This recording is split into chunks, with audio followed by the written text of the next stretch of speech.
చేతుల్లో ఈరోజు విద్య బందీ అయింది. సూటిగా ఒక ప్రశ్న ఇప్పుడున్న ముఖ్యమంత్రి గారికి, ఎడ్యుకేషన్ మినిస్టర్ గారికి, మీకు చేత కాదా? మీ దగ్గర అధికారం లేదా? చైతన్య, నారాయణ, వెలాసిటీ లాంటి కార్పొరేట్ విద్యా సంస్థల ద్వారా ప్రతి సంవత్సరము 1,00,000 మంది విద్యార్థులు ఇంటర్మీడియట్ లో ఒక్కొక్కరు 2 లక్షల రూపాయలు వాళ్ళకి కడుతూ ఏం విద్య అభ్యసిస్తున్నారో మీకు తెలియదా?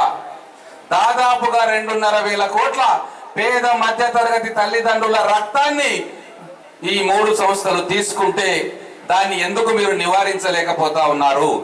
ఒక్క కలం పొట్టుతో ఈ 3 విద్యా సంస్థలని తల్లి తరిమేసి బంగాళాఖాతంలో పడేసే అవకాశం మీకున్నా మీరు ఎందుకు చేయట్లేదు ఆ పని అంటే స్పష్టమైన సమాధానం మా దగ్గర ఉంది. మీరు ఎందుకు చేయట్లేదు ఆ పని? వాళ్ళు తీసుకుంటున్న దండుకుంటున్న సొమ్ములో మీకు వాటా ఉంది.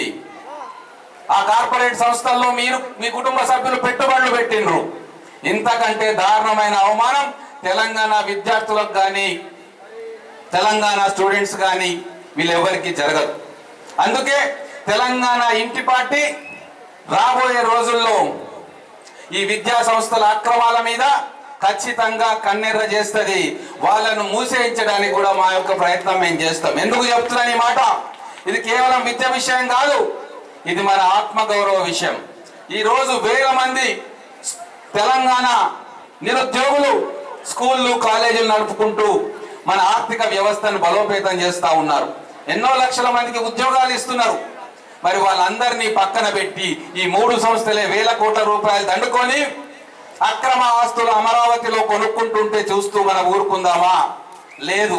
అందుకే మీకు చేత కాదు కాబట్టి మేము అధికారంలో నిర్ణయాత్మకమైన పాత్ర పోషిస్తాం. తప్పనిసరిగా 2019లో వచ్చే ముఖ్యమంత్రి మొట్టమొదటి సంతకం ఈ 3 విద్యా సంస్థల రద్దుకే ఉంటది అని చెప్పి సభాముఖంగా మా సుధాకర్ అన్న గారి అనుమతితోటి మీకు చెప్తా ఉన్నాం.